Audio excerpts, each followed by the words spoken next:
Welcome back to Rethinking Politics, episode 54. So far, so good. Man. We're calm. We're completely calm and professional all the time. We're just really on top of things. That's why we're getting at least am. Half of these right up here. Everything's fine. Everything's going to be fine. Just like everything's fine in Afghanistan, which is what we're going to talk about today. First, let me give you a disclaimer. Not a disclaimer. Let me give you a preliminary detail about a previous episode. I mentioned that if you live in America, you are in the top 1% for wealth. That's not true. And that's not what I meant. I had conflated a couple different things. One, there are two things that are true that you can see how they kind of came together in my head. And someone pointed this out to me. They were like, where are you getting that statistic? And I was like, oh, let me show you. And I was like, wait, that can't be true. I'll tell you where I'm getting that statistic. I'm just confused. So what is true is to say, if you live in the United States, you are not poor by the world standards. And that's true even if you're homeless, assuming you're taking advantage of the things that are offered to homeless people. Live in shelters, free meals, those kind of things. If you've got a place to stay and you've got food, you're not poor by the world standards. You know, if you've got a reliable source of food, a place you can go that you know you're going to get food every day, compared to so many people, you are not in the bottom 20%. Now, which is to say, what I was thinking of was relative relative there you go. Poverty, which for obvious reasons, America is just way wealthier than most places in the world. The statistic I was thinking of that is true is that if you live in America, you are in the top 1% of people in the world across time. Time was the dimension there that I had left out, which is what made the statistic false. We are absurdly wealthy by historical records, right? We are just crazy wealthy. You're probably in the top 0.1% or 0.01 or 0.001% even of people who've ever lived in the world, because it's just that prosperous and that well off. Yeah, and something we've talked about before is how different today's world is than any time period before in terms of just material wealth. Mm-hmm. Right. With few exceptions, you have access to more goods, to better food, to better entertainment, to better everything today than you would if you were a king in previous generations, or even if you were a millionaire or billionaire 100 years ago or 50 years ago. It's just technology does wonders. And anyway, with that, we're going to move on to Afghanistan. Afghanistan has been all over the news, and rightfully so. At first, I was not so interested in the topic. We'd been in Afghanistan for forever. We're now leaving Afghanistan.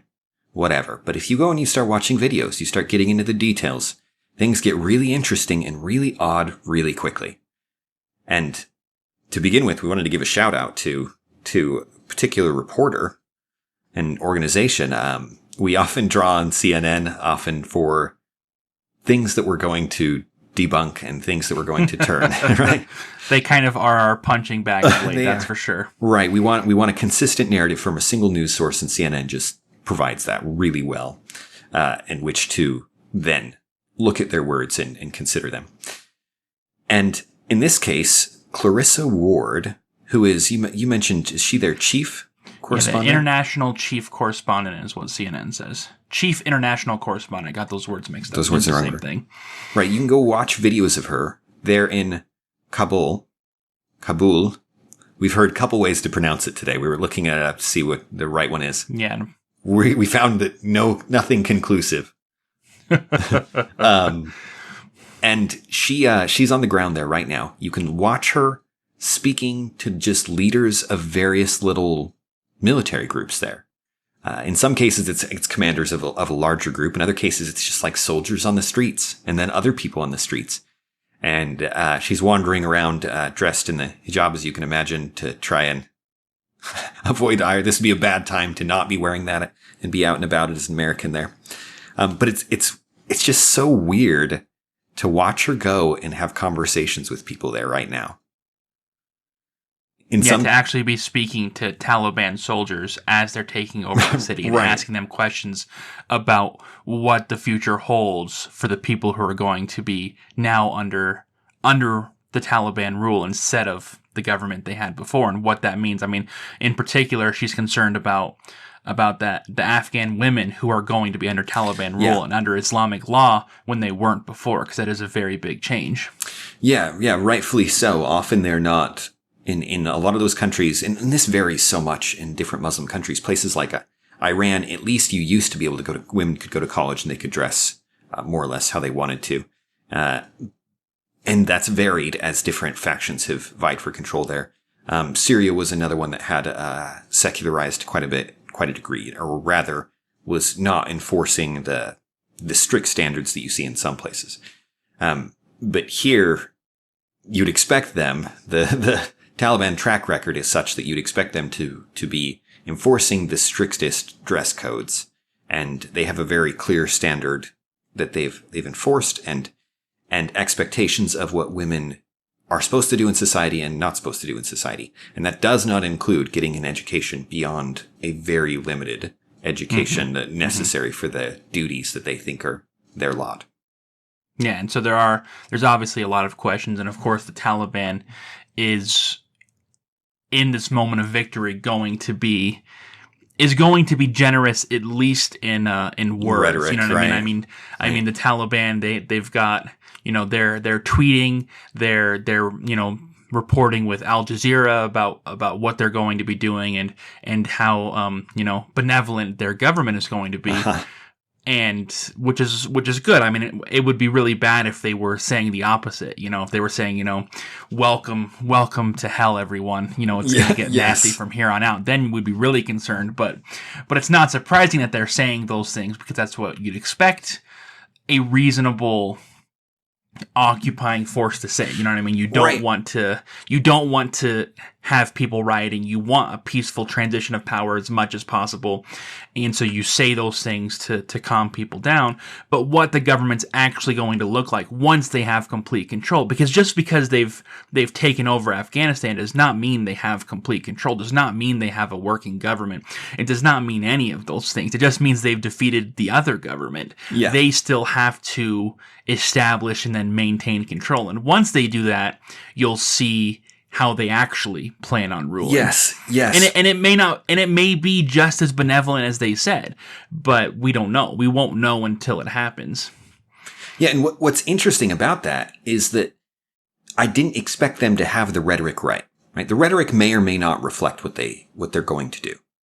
But the fact that they have it, the diplomatic part of it down, that this is what we should say, and a relatively uniform message, even from low-level soldiers.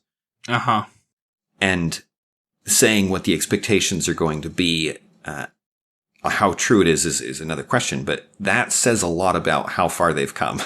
Yeah, it says a lot about how organized they are. Yes. It says a lot about, as an explanation of how they were able to take over Afghanistan so quickly, because this is not just a ragtag group of soldiers living in the wilderness. This is a well-organized army. I mean, as you said, the fact that low-level commanders are saying the same things that they are saying to Al Jazeera, when you've got an actual spokesperson who's meeting with the media and they're saying similar things, is impressive. It is no small thing. Go try and organize a group and get them all on the same page. Good luck. And maybe their more authoritative religious structure allows for better uniformity of message. But whatever the case is, the message is getting out and it's being repeated and followed, at least for now, which says wonders about the organization. Now, as far as Afghanistan goes, of course, the debate is not whether or not they're organized or how barbaric they are. Obviously, their standards in the past of how they treat women and other things are barbaric by modern standards. That's not what's interesting here. What's interesting here to us is what America should be doing and how well they've done it. And there's two distinct questions here related to this. One is, should we be there? And this is a 20-year-old problem. This is not a problem that happened today. This is not a problem created by Joe Biden. This is a problem that is as old as our invasion and is related to our capacity to nation build and to maintain other places and to I don't know, support other governments. It's unclear where one principle ends and another begins, and what exactly the mission is and those kind of things. That's all very hazy to me. But should we be there? And if we are there, how do we do it effectively? Is I think two very different questions. And most people have been discussing the effectiveness of the withdrawal. Most people, my understanding was something like 70% of Americans want us out of Afghanistan. And they talk about endless war, and they talk about, American interests there and all these other things. And it's something of a mess. It's something of a mess because there are so many different purposes. There are so many different goals, and there's so much rhetoric that isn't quite accurate about what's happening there. And as I've been listening to various debates today and, over the course of the last couple days as this has been going down, I've been surprised at how shaky my own opinion is on some of this. About what I think I've described Afghanistan in ways that I think I would take back at this point. That I would say, they're right. Some of the people saying, wait, this is not an endless war, have made some valid points. And where to start in this mess? Where do we start untangling this, Brad? What do you think? So it sounds to me, Dan, like you're saying that after looking at it, after seeing the disastrous results of the U.S. leaving Afghanistan, that you're more inclined to say, since we're already here, maybe we should have stayed. Maybe we should have stayed in Afghanistan in order to maintain peace, in order to maintain a relatively decent government, and that wouldn't have been the worst thing in the world. That sounds like what you're hinting at, but you don't want to say. Am I close? Well, that's somewhat of the direction. The reason I don't want to state it specifically like that is I feel like I'd have to walk up to that a variety of reasons before I got to that point. But what I would say is this, is a beginning point here for this discussion. I don't think what we were doing in Afghanistan constitutes a war. And I've described it that way. I described it that way in large part because war in Afghanistan. Yeah, that we have a 20-year war in Afghanistan. I would say that's not accurate now, as I've looked into more of the details of what's been happening there and what exactly we've been doing and not been doing, the kind of casualty rate, what kind of skirmishes and encounters are actually happening, how many soldiers we actually have there. These kind of details, I would say we have not been waging war in Afghanistan for 20 years, which is different than how I would have described it just a week ago. I would have said, we've been at war in Afghanistan for 20 years. In fact, I think we've said it on this podcast. I think I've said those words. Yeah. No, I remember that, yeah. And I wouldn't describe it as a war anymore for a variety of reasons. One of them is that it was certainly an invasion initially. Right. To get to where we were, there was a war. And maybe we dominated that war to a point where it wasn't particularly, dangerous to us, although we've certainly lost many people in Afghanistan. Relatively speaking, it wasn't much of a fight. But if you look at like we had 5,000 troops there, I believe was the most recent number that was then withdrawn. It's at least within a couple thousand of that. And that's been roughly what we've had for a long time now. That seems like a lot to me. But it's not a lot for America to have that many. It's not. It's almost nothing. Was it really that low recently? I believe it was 5,000 when they withdrew, and that now I think there's 7,000. This is happening so fast as we're talking about it that we're probably going to get details wrong even for now. And when you listen to this, it's absolutely going to be different. But I know that right now we are sending in more troops to clean up the mess than we had in there. And we're sending in something like 7,000. Yeah, see, that's crazy. I would have assumed that we had that a year ago in Afghanistan or 6 months ago in Afghanistan, we had more than 5,000 troops. But maybe I'm wrong about that. Maybe I am just straight up wrong. But I would have assumed that we had more. I know that over the course of this year, we have been gradually pulling out the number of forces that we have. So maybe that's the number you're talking about with that 5,000 that's what we got down to. But at that point, that wasn't that wasn't our true occupying force that we've had there for a significant period of time. No, you're right. You're right. I'm looking at numbers. I pulled up a few numbers. I'm seeing 13,000, 16,000, and I'm sure it's varied across time. That makes a little bit more sense because there's no way that 6,000 would be enough to do anything. But even 16,000, 13,000 is not a crazy amount. But I mean, part of that is because for a long period of time now, these troops have been working with the government of Afghanistan in collaboration, that they've been trying to train and create a working Afghanistan army so that they're no longer needed. Mm-hmm. And so the idea is that those troops are not the power in Afghanistan. They're just there as a resource for the Afghanistan government. And that's something that a lot of people have been asking as the United States left Afghanistan, because the idea wasn't that we were abandoning Afghanistan to fend for its own. The idea was that we've been in Afghanistan for 20 years. We've helped train them. We've spent a lot of money on resources, on weapons, on tools for this army to have, not to mention the billions of dollars worth of training that we've invested in this Afghanistan army. And so now when we leave, we're not leaving them with nothing. We're leaving them with a very large and very well-trained army that can now take care of itself. Right, with advanced weapons and different things. With advanced weapons, and there's no problem here. There's no sacrificing anything. Our troops get to go home, and the Afghanistan government gets to govern itself in peace. And it seems pretty straightforward.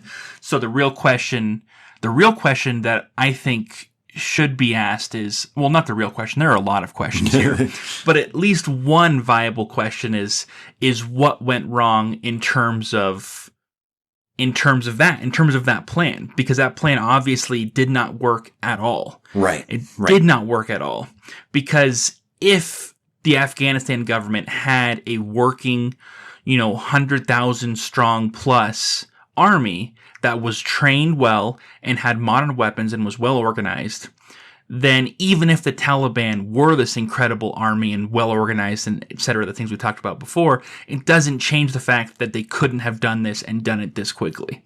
You know what I mean? Yes. This is the Taliban went through Afghanistan like there was no resistance. Like, you know what I mean? Yes. Like there was no government. There was no serious resistance. There was no serious army. Yeah.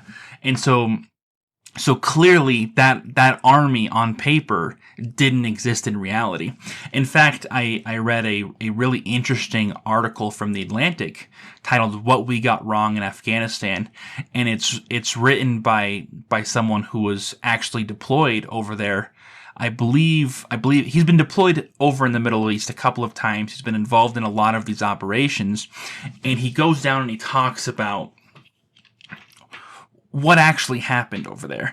And he talks about how there were so many problems, and the problems were manyfold. The problems, number one, is you have soldiers who are going over there on rotations. You know what I mean? It's not like we sent over 16,000 soldiers 20 years ago and they stayed for the next 20 years. No, they're constantly rotating in and out. And so the people who are training the army weren't staying with them over time. Some would come in, then they would come out, then they would come in, then they would come out. And so much of the training and the organization was ad hoc. They were making it up as they went, and there were a lot of serious problems with that.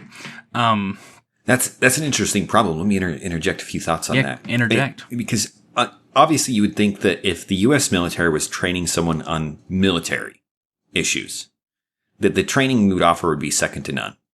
Right? That there would be a clear plan of what we were going to teach them. There would be competent instruction. There would be, effective drilling, weapons, the whatever learning modules needed to be developed could be developed, so that you could have as efficient and as effective a training regimen as possible that would then make, obviously you can't turn someone who's never fought in a battle into a great soldier overnight, but you could do as much as you could do, as much as any country could do. I feel like you would assume that our military did it. And that it would be standardized so quickly that troop turnover would not matter at all. That you would not, that the changeover of troops would be, would be you'd a expect non-factor. that. That's what I would expect. Yeah. Yeah. So you're absolutely right. So there's a couple things he talks about. He talks about the fact that the tactical training, turning an individual into a soldier is one thing, and it's something that the United States military is very good at. You can train someone how to use a weapon. You can train someone how to work with a platoon, and they were in fact very good at doing that in Afghanistan. But what they struggled with was the infrastructure, was creating everything back from that soldier that makes up an army. And this is something that I think is really interesting. It's something that I forget about all the time. That is fascinating. Even though I've read dozens of books about military, both fictional and nonfiction, about how when you're talking about war, when you're talking about any kind of battle, 90% of who wins that battle has nothing to do with the soldiers and the guns right there in the battle, but everything to do with everything that went up to it. You have your supply lines, you have your logistics, you have your information, knowing where the enemy is, knowing where you are, knowing how quickly you can get there, knowing what resources you'll be able to bring there. All of these things, all of these logistical things that make up the military that have nothing to do with how well a platoon can carry their rifles and point and shoot at what they need to. You know what I mean? There's so much more that goes into it. And then he goes on and talks about how with Afghanistan, though, it's more than that, because they don't just need an army, they need a police force, because the threats they were facing are insurgents, are people who are already within the country, not an army coming from another country and attacking. And that's a very different situation that requires different training and different understanding that in many cases the military didn't have the resources for. The military is not trained in policing. That's not their area of expertise. Yeah. And yet the military were the ones who were assigned to train the police officers. And so he talks about how there were many serious problems. And so much of it is because it was political. You know what I mean? You need to go in and get quick results, and those results need to be on paper. They don't need to be backed up. And so what you have is you go in and you recruit these soldiers. So you can say, hey, we've got over 100,000 soldiers, and you can see them marching here. They're well armed. But when push comes to shove, they're not actually a real army, and there's so many things behind the scenes that are just simply missing. And one of those things he talks about as well is the actual government structure, because it's the government that has to use that army. And if that government is corrupt, if that government doesn't have the resources to supply that army, then that army disappears as soon as the resources are gone. You know what I mean? Yes. A couple thoughts on that is some really interesting things there. If you train, we'll start with the police thing. There are military personnel who act as police within the military. Obviously, you've got to keep order, and they're going to be there's going to be problems. That's going to be incredibly that will have some overlap with normal policing. But if you were to ask a cop in, say, New York, what it would be like, what police skills someone would need in Kabul, right? Kabul, it would be a very different world. How you would function and how you would do everything would be very different. It can be different from state to state.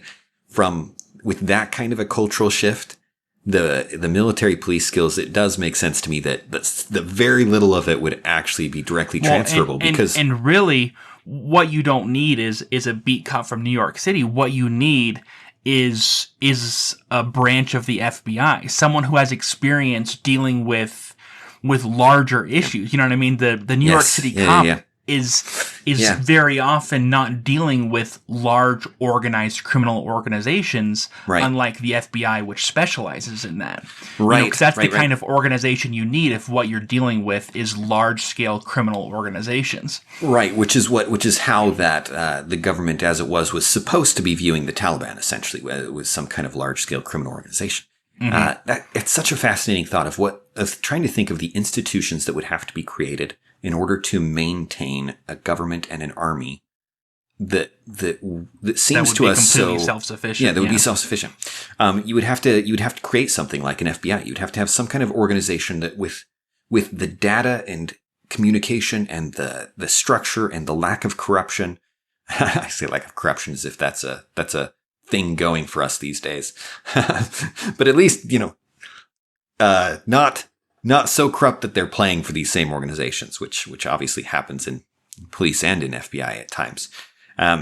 But beyond all of that, the big one that you mentioned that really sticks out to me is the economics of it. You cannot take a nation, teach them to fight like our U.S. military fights, and expect them to be able to do it themselves. You can't, because they cannot fund it. They cannot fund it. They cannot maintain it.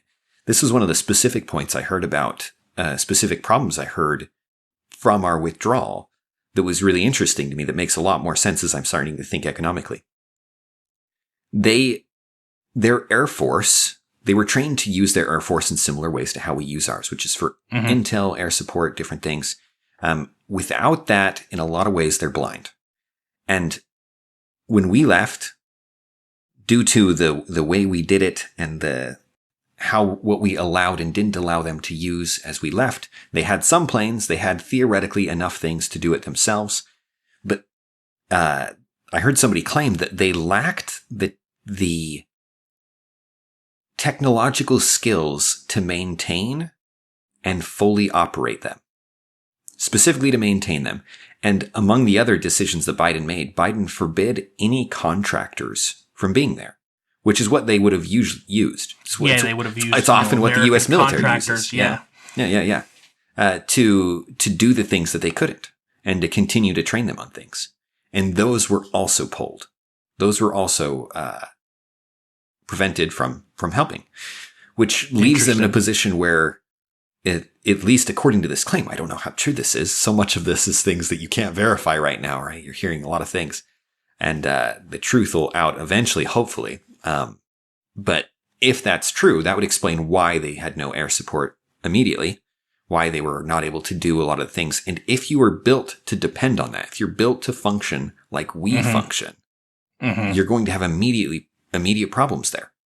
I mean, you'd think that all they need to do is just field that army of theirs, which is way bigger than the forces attacking them, at least on paper. On paper, we're talking 3-1. At least, and maybe as much as 6-1. And just have them stand at the edge of the city and fire back, right? It's not complicated in our heads, but it is complicated. It's way more than that. That's just not how it works. That's not how it works. You don't just press a button and the army shows up. That's not how this works at all. As you were saying, the political infrastructure to actually direct it and have some kind of clear command chain and have some people that make decisions that are then listened to. The basic functioning of the military, the economic support to supply and maintain these things. Does anyone think that Afghanistan has an economy comparable to ours? That could, even to scale, right? Even remotely close, that could fund those kind of operations. I mean, we've given them most of the technology and weapons that they have, and now that the Taliban have at this point, military bases that they've just walked through and picked up what was discarded and what was left in a hurry. It's a difficult question. I heard someone asked, how long would we have to be there before they were ready? And they said 800 years. and at first that seems like a random number. And they were basing that off of how long it took from the Magna Carta of Great Britain to present day. Basically, it was plus 100 years. Because what they were thinking was, how long would it take for them to develop naturally the kind of political ideas that allows you to have the kind of economy that we have, and the kind of prosperity and thinking and organization that we have. And so obviously that's tongue in cheek, but it also has a point. There's also a good point to it, that we don't see all the things that are underneath what makes our country work. No, it's interesting, because basically the argument that you're making that others have made is that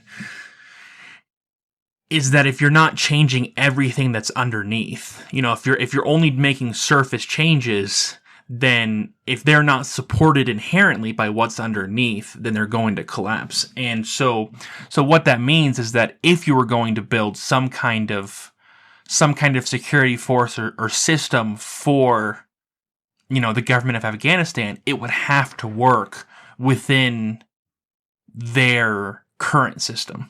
And it's interesting because could the U.S. train them on that?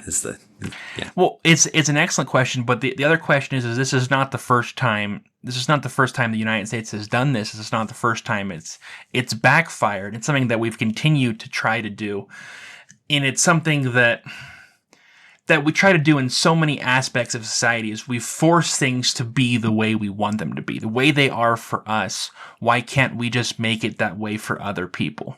An excellent example of that is you have people who are starving in other countries, and so you just airdrop food and water to those countries, and that will fix the problem. And I'm not saying that that's bad, but I am saying that it's more complicated than that. You can't just airdrop food and water and have all their problems disappear. You have serious problems. A common problem is that you will have criminal organizations that will spring up in order to collect those resources and use those resources to establish power. That's just one example of how there's an unintended side effect of your humanitarianism. Yeah, a second one related to the. Oh, sorry, I cut you off. Go, continue. A second one related to the economics of it is that when rice is abruptly free, or is free in spurts, it destroys the rice economy. The people there that are trying to grow rice and trying to make a profit off of it and trying to sell it and trying to build up the kind of infrastructure and businesses that would that would fuel their independence are often crushed by our charitable donations, where abruptly all of a sudden rice is free for a year. Well, what happens to the farm? The farm goes under. Yeah, and then if the rice stops, then you're in way more trouble than you were before. Right. No, and Afghanistan's not that different. They're supplied all of these resources, supplied all this training, supplied all this military support, which is all fantastic. And so they look fantastic. They're doing great. Then all those things dry up and now they're left on their own, but they don't have those things anymore that they were relying on. And they're in a worse place than they were before, which is definitely something that needs to be addressed. But that doesn't answer, that's kind of addressing that second question you said, Dan, about now that you're here, what do you do? You know what I mean? Mm-hmm. Now, Joe Biden becomes president. He's in charge of the military. He has a large degree of control over what we do in Afghanistan. He may not be able to get that infrastructure bill passed. He may not be able to get minimum wage for the United States, but he can control what happens in Afghanistan.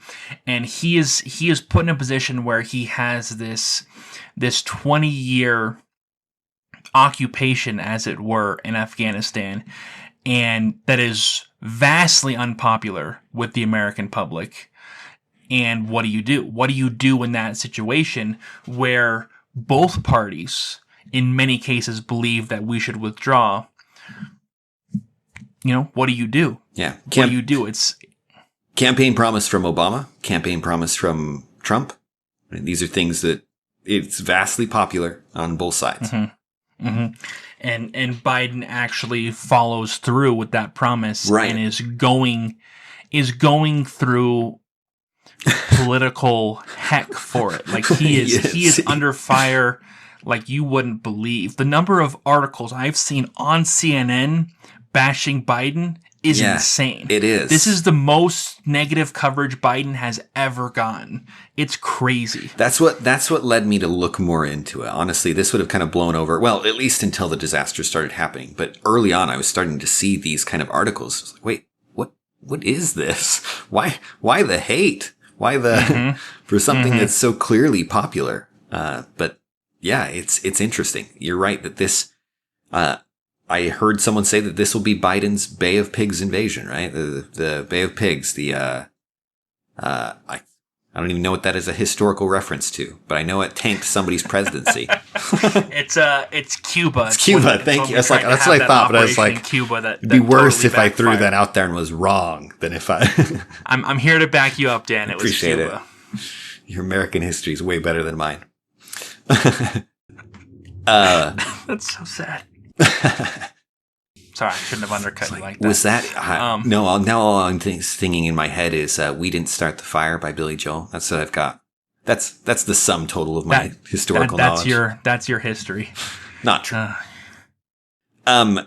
It's such an interesting question. If I'm Biden, I get in and I say I've made the promise like every president before me since Bush, and I say that like there's a long list. The two before me. And I look at this and I go, look, at this point we can reduce the number to 5,000. And it's still stable. Still stable. Let's take a look at our other military interests around the world. We've got bases all over the place. They cost us some money, but if it's relatively stable, and I mean Afghanistan's not as stable as these other ones, it's probably the least stable of them, but relatively speaking, it's not that bad at this point. Germany, Japan, South Korea. Go ahead and guess, if you're listening to this, how many troops we have in those places. Just think about it for a second. What would be a reasonable guess? We had 18,000 in Afghanistan not too long ago. How many troops would you say are in Germany? Is Germany a pressing threat right now? Is Japan under attack? Were we, obviously this is World War II. If you think World War II plus Cold War, why are we in South Korea? The Korean War. Yes, the Korean War and our rivalry with Russia and South Korea, North Korea, that whole thing. We've got bases there. How many soldiers do we have, Brad? So Japan, we have just under 54,000. South Korea, we have 27,000. Germany, we have 35,000. And Italy, even. Italy, we've got 12,500, which you didn't mention, but I thought they should get an honorable mention because they too were an Axis power and thus are entitled to some of our troops. Yeah, if you're not familiar with some of the history around World War II there and why there are troops there, places like Japan in particular, it's interesting. In Japan, we basically forbid them from having a military. We were like, you know what?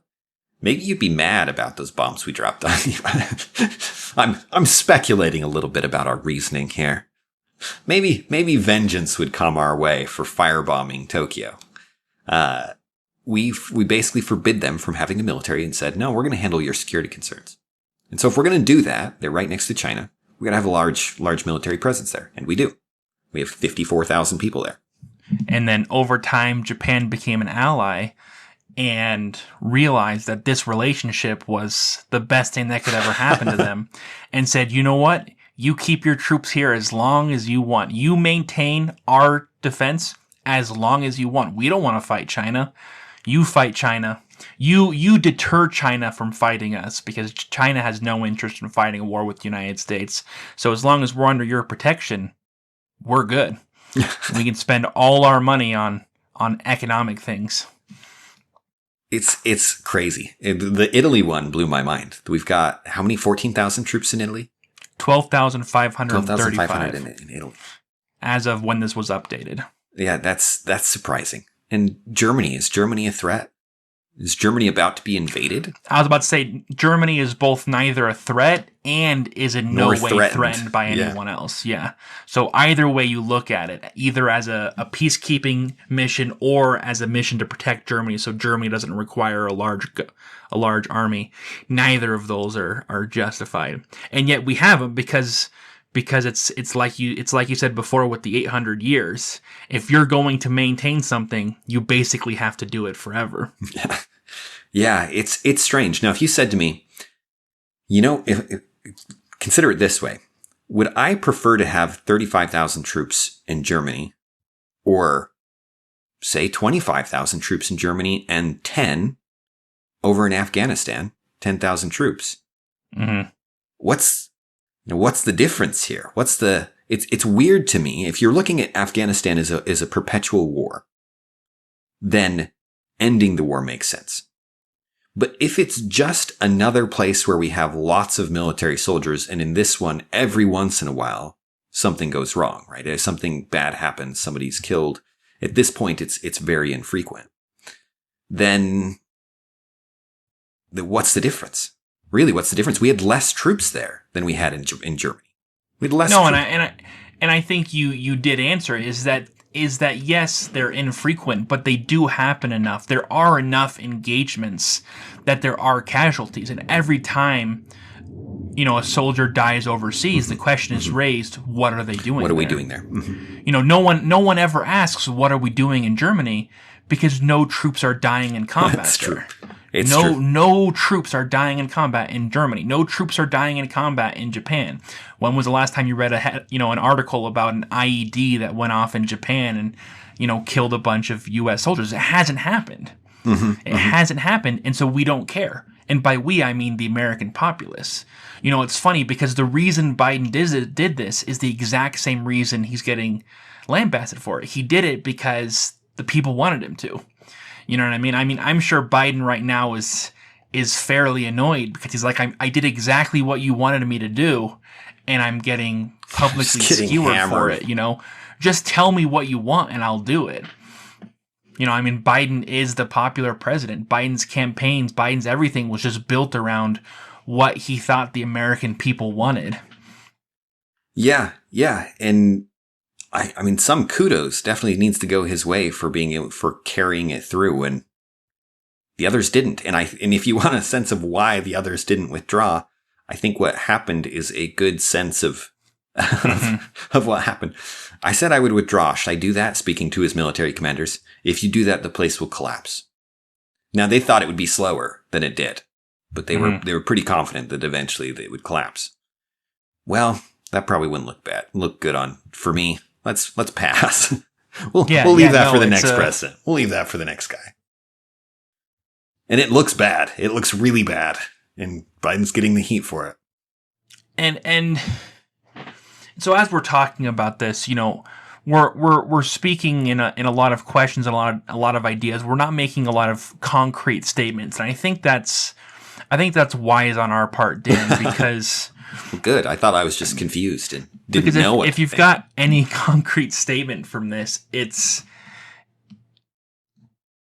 incredibly messy. One of the reasons, and we've talked about foreign policy before, and when it comes to should we be in Afghanistan, we are of the opinion that no, we never should have been there. Just to be clear, in terms of concrete stances, there's one concrete stance I am very comfortable making, and that's that we shouldn't have been there in the first place, hands down. And one of the reasons we shouldn't have been there as an occupying force, and one of the reasons we shouldn't be there in the first place is because of what's happening now, because we've created a government that relies on us, and therefore when we leave, we cause their downfall, which means that we are responsible for the collapse of the government of Afghanistan. You know what I mean? That inaction is in its way a form of action, that by us leaving, we are responsible for that. We have to take onus of that. Yes, we built something there that was not going to stand. And when it falls, some of the blame should fall on us. And so one of the reasons that foreign policy is so messy, and one of the reasons we encourage staying out of it, is because it's complicated and it's messy, and it results in situations like this. Yeah, there was a speech of Ron Paul that went viral. It's been resurrected from like 2012 or 2013 that you can go listen to, where he's like, what if it's all going to be a waste, and at the end it's all going to collapse? And you're like, oh, look at that. Here it is. Sounding prophetic at this point. You mentioned the should we be there at all thing. If someone comes and kills a bunch of Americans, as happened with 9/11, and we go and we hunt down those people, that's very different than if we go and we invade Afghanistan, occupy it, start trying to build something. Absolutely. These are not the same thing. Now, they've been sold as the same thing. They've been sold as we occupy there so we don't get attacked by terrorists at home. That chain of reasoning is simply not true. It's not true. In fact, there's a lot of reason to think that it is because of our occupations. It is because of our meddling and things that we end up getting attacked at home. And you can look into the motivation for 9/11 for some insight into that, the people and why they said they did what they did, the people who were involved, Osama bin Laden himself, and what motivated him. These kind of things were what's called blowback because of our foreign policy. They were not that we caused them. We didn't make them attack us, right? What they did was evil. You go into a place full of civilians and random people and you blow it up, you are acting in the most vile and evil way you can. But that people want to make us suffer if we make them suffer is extremely predictable. And that's one of the questions that Clarissa Ward is asking on the ground. Like, what are your plans for America going forward? Which is a bold thing to ask as an American reporter, to people who just who have been, from their perspective, pushed around and oppressed by us, and then who are now rising to power and now have our weapons. And like they have every reason to want to retaliate against us, though it wouldn't be wise for them. But anyway, it's an interesting question. And while I agree completely with Brad's statement that I don't think we should have been there. When we are there and when the resources are committed in things, I can see more and more why people go, well, you should just stay there. You should just stay there, except that you're going to be there for 10 years. The casualties have gone down to not a comfortable level. There isn't a comfortable level of casualties. But if you accept so much of the premises of our military and why they do what they do, and that we should be helping people around the world, then helping here seems much more useful than helping in Germany, right? We're committing a lot of resources in Germany to be there and to maintain a military presence there that are not being used to help people per se. So it's at the practical level, I could see a position I would be in where I don't have the power to make the call of whether we stay, where I would argue that we increase the soldiers there. But if you can direct foreign policy, if you can say, how involved should we be in the world around us? You should be getting out, right? There's no reason to be there. There is room, I think, there is room for private action in this sphere that doesn't happen in the world today. I think there's room for a kind of military-like presence and effect on the world through private interactions that are not common. You see some of them in things like helping slaves, sex slaves and things around the world. There are organizations that are basically military organizations that are private, that go in intervene. Yeah, they're just not very common. They're just not common, right? They're not common because the U.S. has assumed a lot of those duties, and the U.S.'s foreign policy is so expansive that it seems like anytime you're like, soldiers should help someone, people should fight bad guys. We think, what should the U.S. military be doing? So as I'm listening to you talk, Dan, I'm thinking more about it, and I'm thinking about us being there, and I'm thinking about the responsibility that we have after being there for 20 years. And my conclusion is very simple. It's that there are things that we could do that would be effective and that might be a good idea. I just can't see us doing those things the way our political system is set up. I can't see us ever making the right call. You know what I mean? Whether it comes to Afghanistan or anything else, I don't see how we're going to make the right call when we have the political climate that we do today. Because maybe you're right. Maybe the best thing we could have done for Afghanistan and for us is to have a significant drawdown of the number of troops in Afghanistan while still maintaining the financial and also structural support for the Afghanistan government and military in order to help them stay in power. You know what I mean? Mm-hmm. Because in many ways, our boots on the ground were just one small part of the resources and the training and the logistical support that we were supplying, and you could draw down our military presence while maintaining a lot of those things. You could have brought in whole teams of FBI consultants to help them with that. You could have brought in teams to help them set up and maintain infrastructure for the military without risking many lives at least. You know what I mean? Mm-hmm. But there was no political need for that. There was no political reason for that, and so it never happened. There was no political reason to maintain a small force because all we cared about was, is the U.S. in Afghanistan, or is it not? You know, it's a yes-no answer when sometimes the world is more complicated. And I'm not even saying that's the best option. I don't know enough about Afghanistan. Yeah, likewise. I've got the information I've been gathering over the last few days as we've seen this change take place. And obviously, the Taliban taking over is not something we're happy about. But I don't know enough about the previous Afghanistan government that we were supporting. I don't know enough about what it was like for people on the streets. Yeah. And that's kind of my point, is that the situation is set up where I'm voting for someone in a two-party election, both of which have very strange and arbitrary ideas about what should happen in Afghanistan. And so both me, the one making the decision through my vote, and the president actually making the decision, who has these arbitrary ideas that are based off of what he thinks that I want as a voter. And that's how we're going to decide what happens for these people that we have almost no understanding. I mean, you can talk to a lot of people who actually have served in Afghanistan and the things that they did and the help they were able to provide or they weren't able to provide and what it was like for the people on the ground. And it's a very different story, and it's a much more colorful and a much more nuanced story than anything that's being presented about Afghanistan, including what we're saying in this podcast, that we don't have the ability to cover the scope of what's going on there.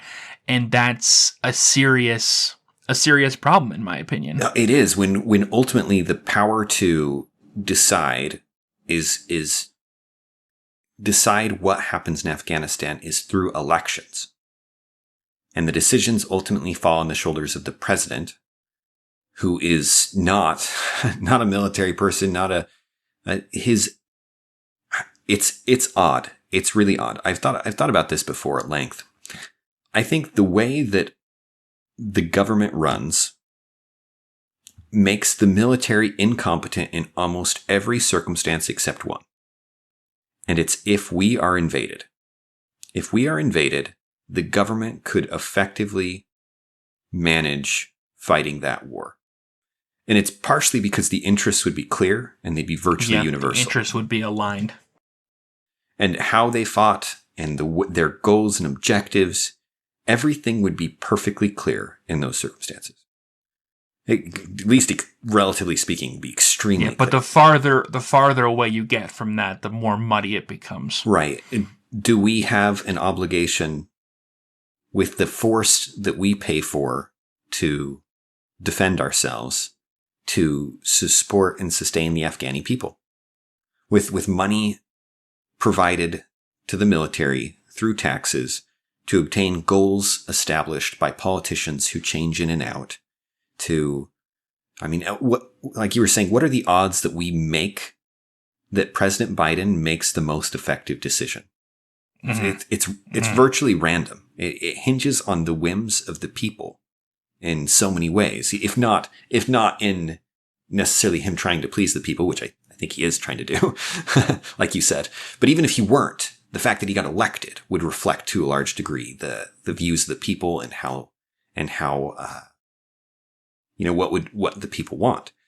And all of that leads to a system in which tactical decisions are not well made. The incentives just don't align. It's too confused. It's too divorced from the situation. Now, if the Afghani people were deciding what our soldiers should be doing, which is what theoretically they're doing with their own army, right? Their interests in protecting themselves are supposedly line up well. And which once again goes back to how good of a government did Afghanistan really have, and I'm not sure it was a very good one. Right. It might have taken 800 years. And that is a serious underlying problem as well. Right. How much of it is literally us just running it? How much is this essentially a colony in the sense that we control it? I don't know. It's difficult. This is in some ways in the decision-making process you suggested we've been discussing here is one of the main reasons I think the U.S. government should be involved militarily in almost nothing ever. Nowhere, no places. Close the bases.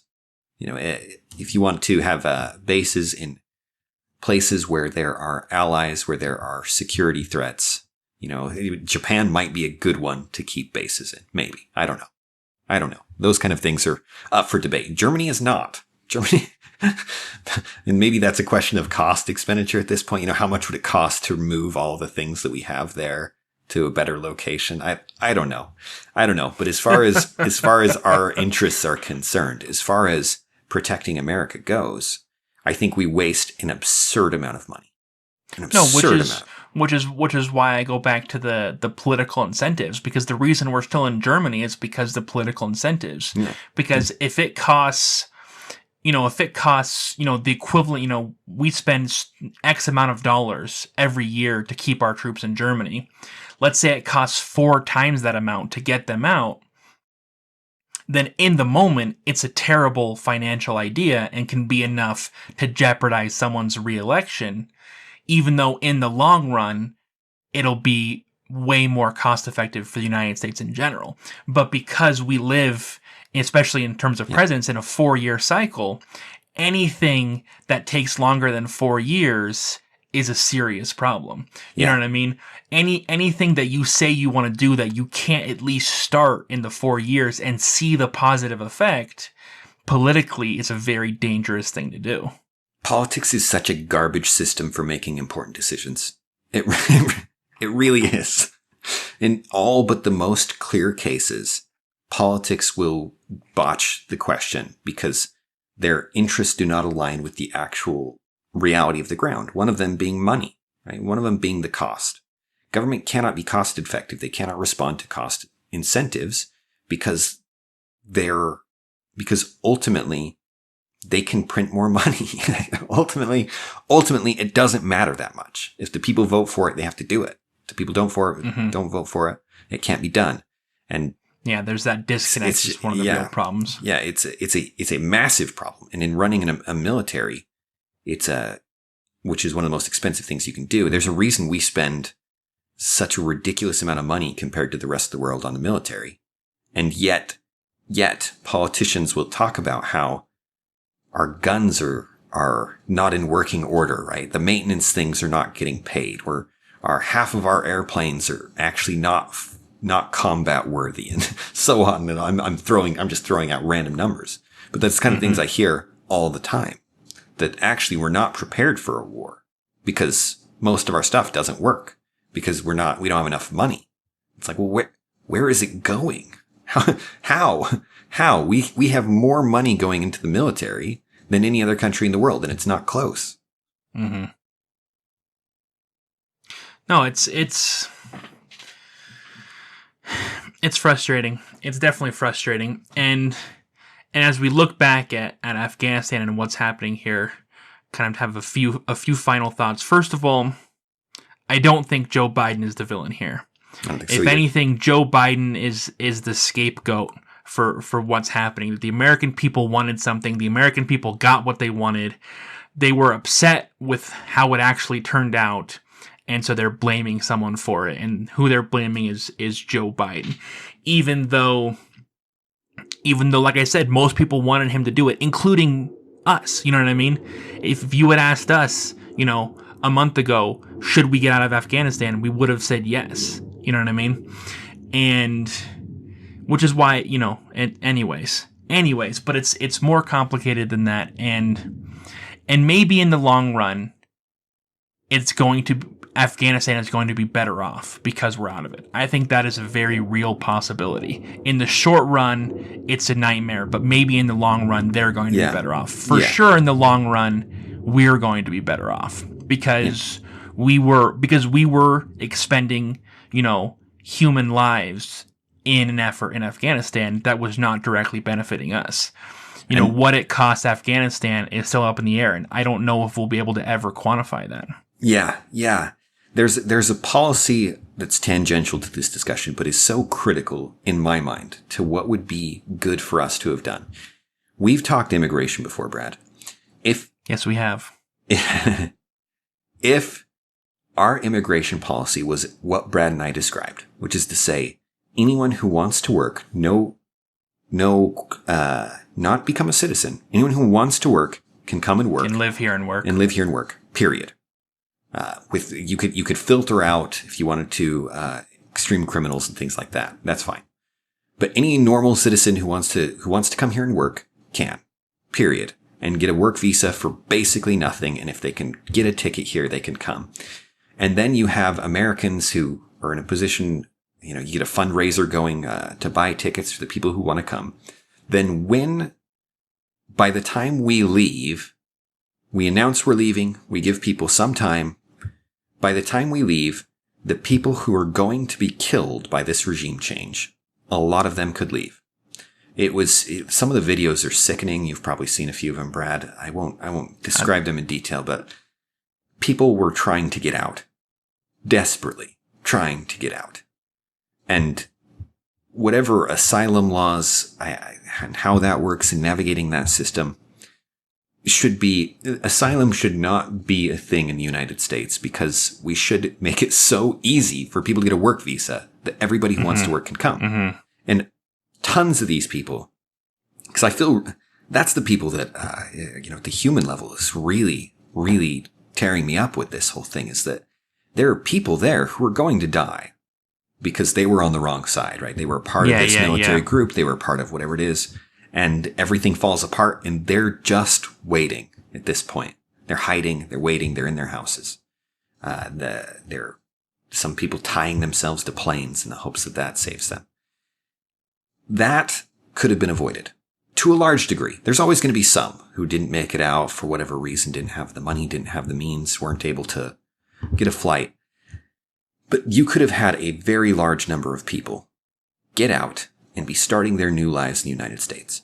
And that, for all of these places around the world where we could maybe get involved and maybe do a little good, you can have a lot of those same beneficial effects by just having an open policy for people to come and work here. A chance for people to leave those countries and come here. That's always going to be a much cleaner solution. It's always going to be a much cleaner solution. It is so much cleaner. You could even use the military to bring them, right? If that's what you wanted to do, to transport them. And to evacuate them even. Be like, go door to door. Do you want to leave? Good.